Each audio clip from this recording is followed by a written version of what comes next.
In the days before telephones, radio, TV, computers, the internet, email, texting and social media, the only way to get news from family members far away was by letter writing. This is the next in a series of episodes showcasing old handwritten letters and notes from a Boston, New York family. Many of these transcribed letters date back more than 150 years ago. The letters are part of a sizable collection belonging to Lydia A. Booth Canfield, whose family resided in the Boston and Concord area. Although Lydia passed in 1933, these letters are a testament to her love of family. In this letter, stamped March 8, 1890, it is addressed to Mrs. Lydia A.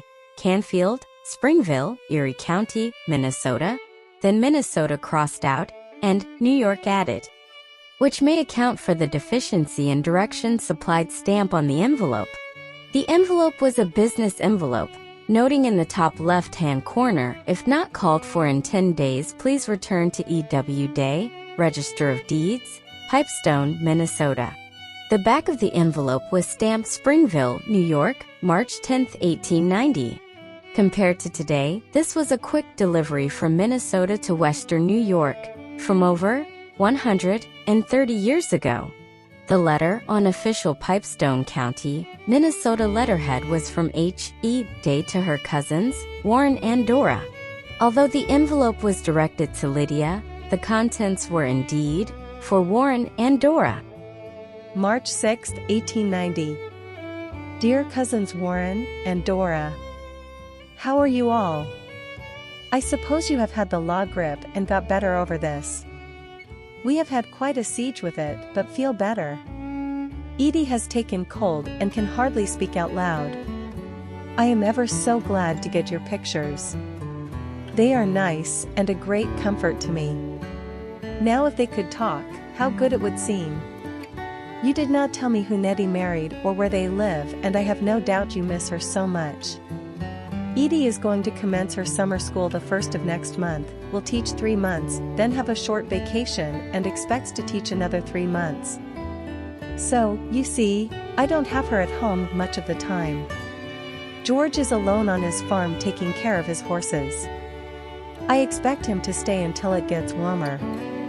Lawson is in Chicago, yet doing well. We are having quite a severe spell right now. Pipestone is expecting to have a large college built here this summer. It will be nice for the scholars here when they get through with the common school to have a college right at home.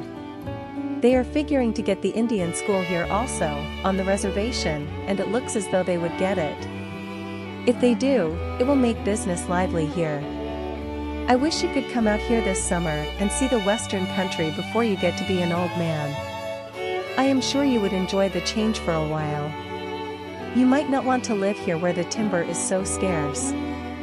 I like it here and would show you around the country and make you as comfortable as possible. Jane's folks have all been sick. Are better now. Lydia's health is poor. Her 3 girls have become Christians, and she is really happy. We have had a good revival here. They think about 30 have come out and a good many have formed the church. The growing folk society of Christian endeavors are prospering. Edie and Minnie joined them lately as active members. How have you all been this winter and what is going on? Do write me a long letter. Tell me all the news. Both of you write.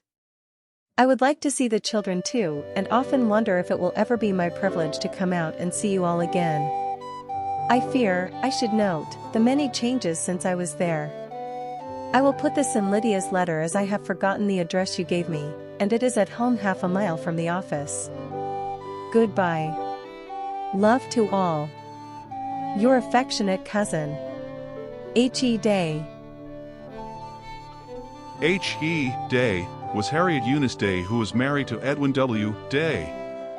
E.W., as he was known, was very much into politics in the Minneapolis, Minnesota area at the end of the 19th century. Harriet's father, Henry Ingalls, and Lydia and Warren's father, Elam Booth, were brother-in-laws. Warren Booth lived in the Concord/Springville area all his life. Harriet Ingalls was born in the Boston/Concord area in 1842.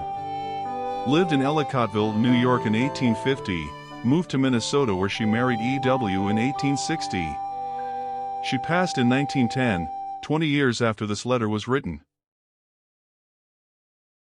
Mrs. Lydia A. Booth Canfield of the Boston/Concord area had saved many keepsake notes and family letters as heirlooms over her lifetime, with many more from the 1830s to the turn of the century.